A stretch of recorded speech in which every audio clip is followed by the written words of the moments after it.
o tráfego de veículos na ponte do Rio Curuçá, na rodovia BR-319, já está liberado. Isso mesmo, tráfego liberado. Para trazer as informações da movimentação, Vinícius Antunes, quem diria, né, rapaz? Demorou, mas finalmente a ponte do Curuçá foi concluída. Seja bem-vindo, bom dia. Bom dia para você, Amaral, bom dia quem acompanha a nossa velocidade, hoje com uma notícia muito boa para o nosso estado do Amazonas. Exatamente às 9 horas e 55 minutos da manhã de hoje, Amaral, tivemos a liberação do tráfego aqui na ponte sobre o Rio Curuçá, na rodovia BR-319. Esse tráfego foi liberado após quase 3 anos, Amaral, de obras aqui nesta ponte, que acabou desabando aí em 2022 em uma tragédia que vitimou 5 pessoas aqui no local. Houve um grande imbróglio em relação à construção da ponte, a obra não avançou, não houve avanço, mas 3 anos depois, quase 3 anos depois, a ponte está entregue e o tráfego liberado. Amaral, parei esse amigo aqui, ele que faz mototáxi aqui nesta área, faz essa travessia todos os dias, passa por aqui, utilizando essa solução improvisada que era a balsa, aqui no local onde ficava a ponte sobre o Rio Curuçá. Ele aceitou falar com a gente. Meu amigo, bom dia, qual é o seu nome? Bom dia, sou Sérgio da Silva Lima, entendeu? Sérgio, queria que você detalhasse um pouco como é que foram esses 3 anos de prejuízo, de transtorno mesmo com a queda dessa ponte, e agora você passando por ela aí, um dos primeiros a passar pela ponte, vai melhorar muito a vida de vocês, né? Com certeza, é um grande efeito, né, que demorou demais, a gente sofria na época da balsa, né, então melhorou muito agora essa travessia aí, porque muitos dos pedestres, os passageiros que passavam, né, não estão mais com esse sofrimento, né. Então eu tenho o privilégio de passar hoje aqui, que eu até falei ainda agora para minha esposa que, rapaz, acabei de passar por cima da ponte depois de 3 anos, então é uma felicidade, né. Aí não dá mais aquele sofrimento que a gente estava sofrendo, né. É que às vezes interditava, aí chegou a pegar as interdições, passava dias interditado. Demais. Teve tempo que eu passei aqui 2 horas, e 2 horas é pouco, quase um dia aqui esperando, né? Um dia esperando aqui passar, e os carretas também, os carreteiros, todo mundo sofreu, né? Todo mundo sofreu com esse impacto aí que teve. Falando sobre o seu trabalho especificamente, né? Você que é mototáxi, faz esse transporte aqui, vai diminuir o tempo de viagem, né? Diminui aí uns 15, 30 minutos, né? Com certeza. Melhorou muito. Obrigado, viu, meu amigo? Obrigado por parar aqui, dar essa paradinha rápida para falar com a gente. Ele que estava seguindo viagem, Amaral, parou aqui rapidamente, eu fiz o sinal para ele, ele parou, né? Até retornou. Muito bacana aqui essa sensação dos motoristas aqui em passar pela ponte. A gente viu a alegria deles aqui, não só ele, mas como outros motoristas que mais cedo foram os primeiros a passarem aqui, ficaram muito felizes com a inauguração dessa ponte, ó. Aqui, ó, mais um carro passando aqui, a gente fez sinal para ele, ele vai parar aqui rapidinho para falar com a gente, ó. Nosso amigo aqui, ó, já está sorrindo, já está feliz, a gente já viu essa felicidade, ó. Nossa amiga, qual é o seu nome, por favor? Meu é Elisomara. Fala um pouquinho sobre a emoção de ser uma das primeiras a passar aqui por essa ponte reerguida, né? Sim, muito feliz porque a gente passava quase 1 hora aqui, mais de 1 hora aqui nessa ponte aqui esperando, até a gente passar era complicado. Você estava esperando que ela fosse liberada hoje? Estava sabendo? Estava sabendo, sim. E agora vai diminuir bastante esse tempo de viagem, né? Sim, foi mais rápido agora. De manhã eu passei, demorei um bocado porque a ponte estava ruim para passar aí, né? Aí agora, esse outro horário que eu vim foi mais rápido. Tá certo. Qual é o seu nome, querida? Elisomara. Obrigado, Elisomara. Boa viagem para você, tá? Obrigada. Então é isso, Amaral. A gente tá aqui, ó. A gente tá acompanhando, ó. Vai dar uma buzinada. Dá uma buzinadinha aí, ó, para mostrar a felicidade. Não tem buzina. Então vai, segue viagem. Valeu.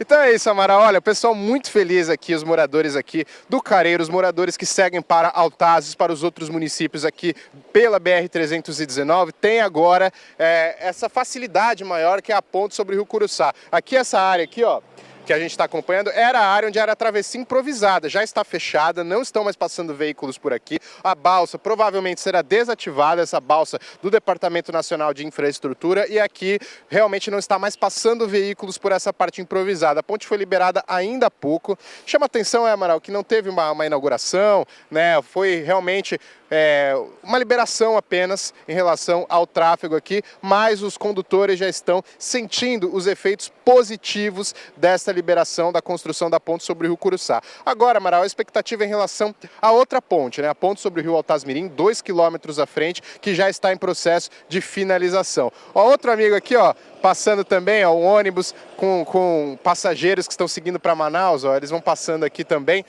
vários passageiros, e vão sendo beneficiados aí pela construção da ponte. Eu falava, Amaral, sobre a ponte sobre o Rio Altasmirim, né? Eu estive aqui no sábado, né, também acompanhando este trabalho de obras, esse trabalho de avanço das obras nessas duas pontes. A previsão em relação à ponte sobre o Rio Altasmirim é de entrega em novembro deste ano, até o início de dezembro deste ano. A parte de estrutura já está toda montada, falta agora a parte de asfalto que será colocada neste período. Então há possibilidade de entrega da ponte sobre o Rio Altasmirim ainda em 2025. Então essa é a expectativa de entregar essas duas pontes para melhorar de vez o tráfego aqui para a população de Manaus, a população do Careiro da Várzea, de Altazes e dos outros municípios. Aqui também tem acesso para Manaquiri, outros municípios aqui pela BR-319. E a gente fala economicamente sobre o estado do Amazonas, é uma grande inauguração, um grande salto positivo para a nossa economia, pois os produtos que demoravam mais a chegar ou que poderiam ficar à mercê do que nós acompanhamos durante 2025, 2024, 2026, de interdições totais nessa passagem improvisada do DENIT, que prejudicava demais a economia, prejudicava demais as empresas, o abastecimento nesses municípios e também na capital. Agora, com a construção dessas duas pontes, esse problema será solucionado. Segundo o Departamento Nacional de Infraestrutura, a obra aqui da ponte sobre o Rio Curuçá foi orçada em 47 milhões de reais. Essa obra tem uma duração, aí essa ponte deve ter uma durabilidade de pelo menos 50 anos, claro, com as devidas manutenções periódicas que são necessárias para o funcionamento total da ponte. Agora a gente vê os trabalhadores ali tirando os entulhos, eles estão ajeitando ali os últimos detalhes do guarda-reio, que está aqui também, e a ponte já está em funcionamento, apenas esses últimos detalhes, esses últimos trabalhos, mas o tráfego por aqui completamente normalizado, fluindo. A gente vê os veículos passando sem qualquer transtorno e uma notícia muito positiva para o estado do Amazonas nesta segunda-feira. Amaral, volto com você no estúdio. Notícia importante, né? Notícia muito importante, a ponte sobre o Rio Curuçá está liberada para o tráfego de veículos. Em breve, a ponte sobre o Altasmirim, que fica um pouco à frente, também deverá ser liberada. É um trabalho que avança na 319. Tem o trecho C, a partir do quilômetro 198 até o 250, que está em pleno trabalho de asfaltamento. Tem a licença prévia lá no 250, lá na comunidade do Igapoaçu, na RDS do Igapoaçu, uma travessia de ponte que já está com licença prévia para iniciar os trabalhos. Ou seja, aos poucos vai se quebrando essa ideia de que a 319 não é para o Amazonas. Isso é uma ideia retrógrada e não tem base ecológica ou conservacionista para isso. Não tem. O que se quer realmente é travar. E não é travar o desenvolvimento por si, é travar o desenvolvimento sustentável também.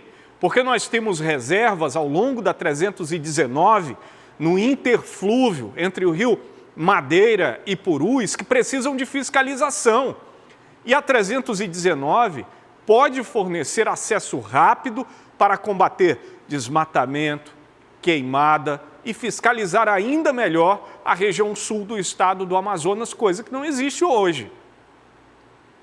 A gente sabe o quanto é complicado no período em que as queimadas avançam e o desmatamento acaba aumentando no sul do estado.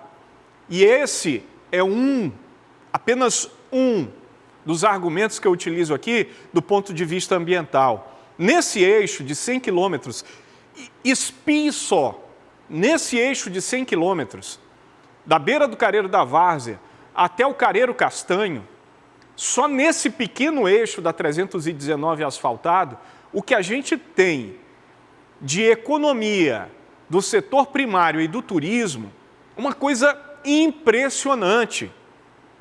Nós temos hotéis e pousadas que nesse período estão lotados de pescadores esportivos. Nós temos a produção agropecuária, o leite, o queijo de búfalos, né? O leite, o queijo lá de Altazes, o careiro castanho despontando como um produtor importante de carne, de derivados do leite e até de grãos. O Manaquiri, que merece ter essa saída, essa ligação rodoviária com a capital pela importância que tem, tanto turística quanto econômica. Altazes, gente, nós estamos falando só em 100 quilômetros da 319, o que ela movimenta economicamente na região é impressionante. Não há justificativa para criar um isolamento da capital com o sul do Amazonas, Humaitá. Nós temos lá em Humaitá o maior produtor de açaí do estado do Amazonas e do Brasil. Sabe para onde vai o produto dele? Sabe para onde vai o açaí que ele produz? Vai para Minas Gerais, 2.500 quilômetros de Humaitá. Sendo que Manaus consumiria tranquilamente toda a produção dele e ele ainda tinha que expandir. É só para a gente entender a desgraça que é ter essa rodovia abandonada em 400 quilômetros esquecidos. E se não fosse a luta pela manutenção no trecho do meio, hoje a gente estava completamente isolado. Sabe quanto se paga hoje no quilo para trazer uma carreta lá de Porto Velho para Manaus? É R$1 o quilo. Se você traz um caminhão de 30 toneladas, é R$30 mil. Olha o quanto o frete encarece o custo de vida no Amazonas e no nosso estado vizinho de Roraima. Ah, mas vão acabar com tudo, Amaral? Não acaba. Nós temos o exemplo da BR-174, que liga o Amazonas ao estado vizinho, o estado de Roraima. E ela atravessa uma reserva indígena, a reserva Waimiri-Atuari. É possível conviver, sim. Aliás, é muito mais mobilidade para fiscalizar e combater crimes ambientais, coisa que não existe hoje no sul do Amazonas, pela distância, repito, pela distância que se tem com a capital e com o centro das decisões. Passou da hora já, né? 319, passou da hora. A rodovia ano que vem completa 50 anos desde que foi construída, desde que foi aberta. Liberada ao tráfego já completou 50 anos. E está aí, a gente vivendo ainda, né, a luta para manter a 319 ativa. E lá vai, é o caramelo, né? É meio branco, meio sujo. Ele vai fazer a inspeção da obra, está certo. Se servir a ele, serve a todos. É assim que funciona. Rapaz, Vinícius Antônio está por aí ainda, Vinícius? Amaral. Estamos por aqui, ó, o Mário Marcelo pegou o caramelo aqui, ele vai dar uma olhada, vai fazer a inspeção da obra. Caramelo aqui fazendo a inspeção e o Mário Marcelo fez questão de pegar, viu, Amaral? A gente vai mostrando, Amaral, aqui os veículos passando, muitos ainda confusos, né? Eles ainda vão pegar aqui a parte da balsa, né? Pensando que a obra não foi liberada ainda, mas a travessia já está normalizada, viu, Amaral?